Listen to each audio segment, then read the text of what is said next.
গল্পের তরী ভেসে পড়ে নতুন নতুন গল্পের যাত্রায়।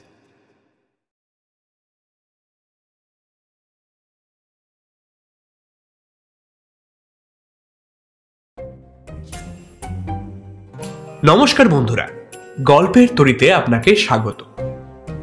আজ আপনারা শুনবেন শ্রীধর সেনাপতির কলমে একটি ছোট্ট গল্প, চাবি। লেখক শ্রীধর সেনাপতি আক্ষরিক অর্থেই অখ্যাত। তার কলম থেকে কিছু দুর্ধর্ষ ছোট গল্প বিভিন্ন পত্রিকায় ছড়িয়ে ছিটিয়ে থাকলেও তার প্রকৃত পরিচয় খুঁজে পাওয়া দুষ্কর। এমনকি তিনি শঙ্কর চৌধুরী নামে এক গোয়েন্দা চরিত্রেরও সৃষ্টিকর্তা। আজ গল্পের সমগ্র চরিত্র রূপায়ণ ও পরিবেশনায় রয়েছি আমি, সৌপর্ণ। কেমন লাগলো গল্পের শেষে কমেন্ট করে জানাতে ভুলবেন না। তাহলে শুরু করা যাক আজকের বিশেষ গল্প, শ্রীধর সেনাপতির কলমে চাবি।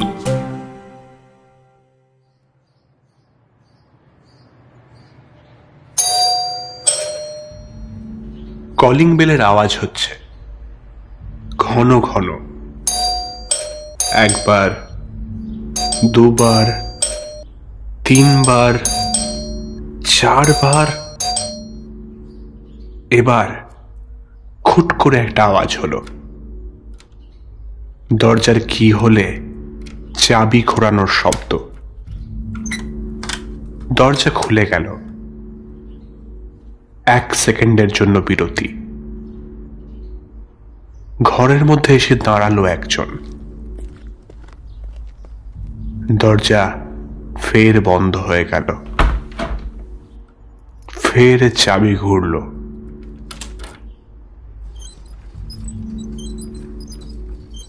সময়টা দুপুর হলেও ঘরের সবকটি জানলায় ভারী ভারী পর্দা ঝুলিয়ে দিয়ে অল্প পাওয়ারের রঙিন আলো জ্বেলে রাখা হয়েছে। বসুন, এই চেয়ারটাতে বসুন।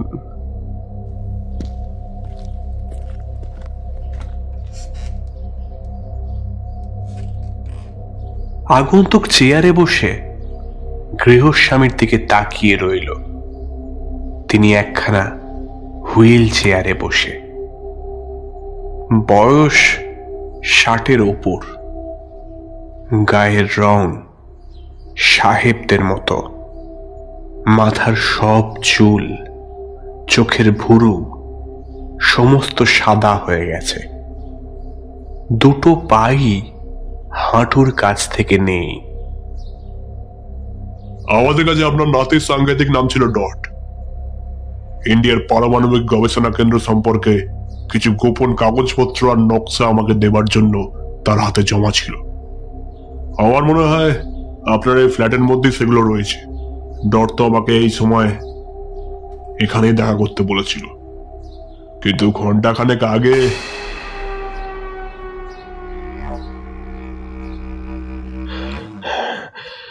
ইদানিং আমি বুঝতে পারছিলাম কোনো বিপজ্জনক কাজে হাত দিয়েছে ও।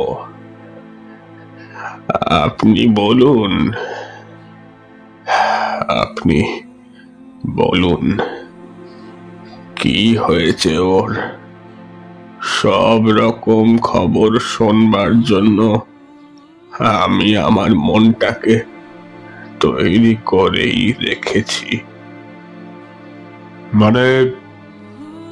মানে আপনার নাতির যে কাগজপত্রগুলো এখানে রয়েছে, আমি সেগুলো এখান থেকে সরিয়ে নিয়ে যেতে চাই। দেখুন, যা হওয়ার তো হয়ে গেছে, তবে যাতে এ বয়সে আপনি অকারণে বিপদের মধ্যে জড়িয়ে না পড়েন। টেবিলের ওপরে নানান রকমের ওষুধের শিশি। গ্লাসে একটু জল নিয়ে একটা ওষুধ ঢেলে পকেট থেকে কি একটা বের করলো বৃদ্ধ। তারপর সেটা টপ করে মুখের ভেতর ফেলে দিয়ে জল সমেত ওষুধটা ঢক ঢক করে খেয়ে নিল। হোগি, আপনি কি খেলেন? ওষুধ ওষুধ, আপনার ভয় নেই। নাতির অপরাধের জন্যে তার দাদু বিষ খেয়ে আত্মহত্যা করবে না।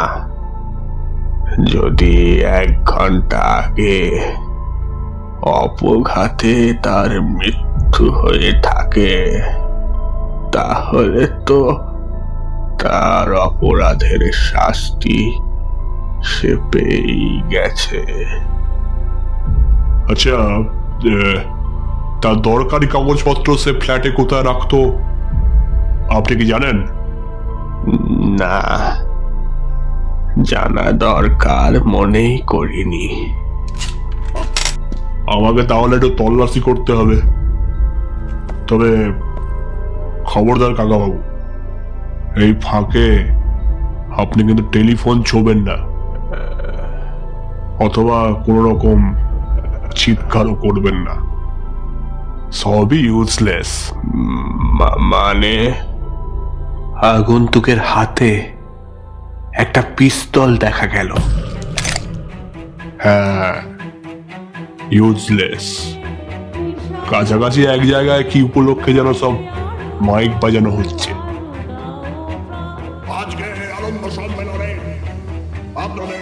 কিন্তু পিস্তলের আওয়াজ তো কারো না কারো কানে ধরা পড়ে যেতে পারে বাবা।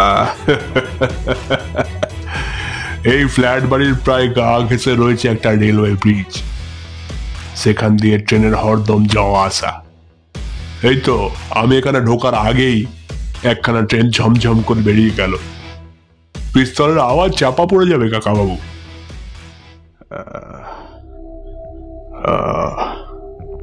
হ্যাঁ, তা বটে।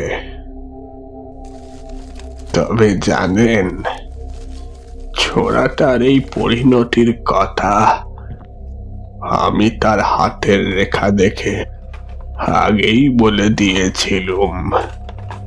তাই বুঝি? আপনি জ্যোতিষবিদ্যা জানেন? ওই জ্যোতিষবিদ্যার জোরে একজন ইংরেজ কারিগরের নজরে পড়ে গিয়েছিলাম। লোকটা তালা চাবির পাক্কা কারিগর ছিল তখন। আমাকে সে অনেক কৌশল শিখিয়েছিল। যাকে থাক সেসব কথা। বলে রিংয়ে আটকানো এক গোছা চাবি নিয়ে সে নাড়াচাড়া করতে লাগলো। জ্যোতিষবিদ্যার বড়াই করছেন, অথচ আপনার নিজের কপালে যে কি রয়েছে সেটাও আশা করি আপনি জানেন না। বৃদ্ধের মুখে শীর্ণ হাসি ফুটে উঠল। আপনি যা বললেন সবই ঠিক, কিন্তু আপনি যেমন আমার ভবিষ্যৎটা এই মুহূর্তে দেখতে পাচ্ছেন, তেমনি আপনার ভবিষ্যৎও আমি পরিষ্কার দেখতে পাচ্ছি। এ কথা কি বিশ্বাস করেন? আমার ভবিষ্যৎ এখন সম্পূর্ণ আপনার হাতে, কিন্তু আপনারটাও সম্পূর্ণ নির্ভর করছে আমার ওপর, আমার এবং আমার নাতির উপর। একটা ট্রেনের আওয়াজ শোনা যাচ্ছে। ব্রিজ কাঁপিয়ে ঝমঝম করে বেরিয়ে গেল ট্রেনটা। আগন্তুকের হাতের পিস্তলের ট্রিগারে চেপে বসলো একটা আঙুল। সাক্ষী নির্মূল হোক।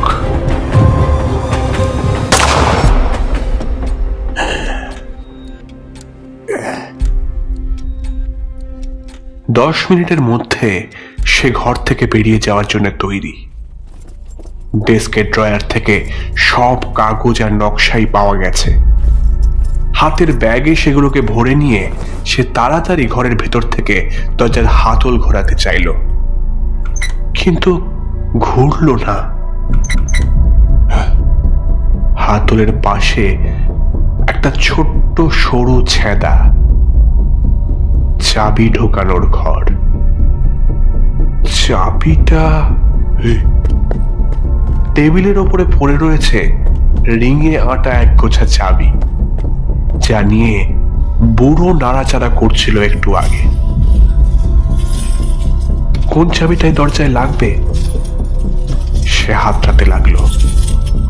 ছোট্ট সরু ছেদায় ঢুকবে এমন কোনো আকারের চাবি দেখা যাচ্ছে রিঙে নেই।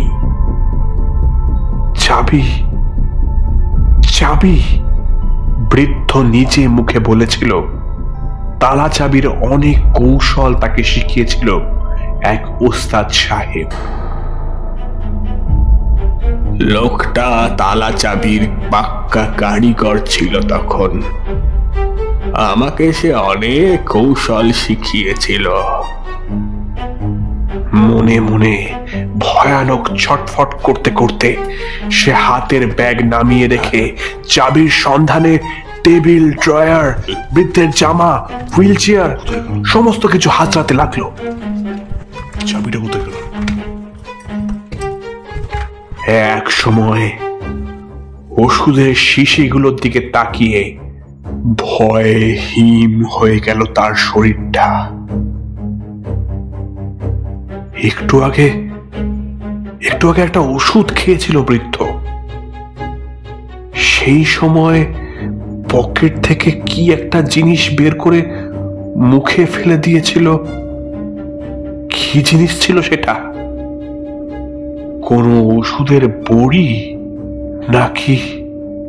নাকি সরু ছোট্ট একটা চাবি?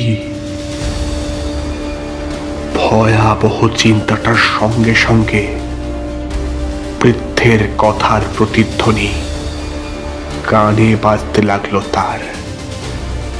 আমার ভবিষ্যৎ এখন সম্পূর্ণ আপনার হাতে, কিন্তু আপনারটাও সম্পূর্ণ নির্ভর করছে আমার এবং আমার নাতির উপর।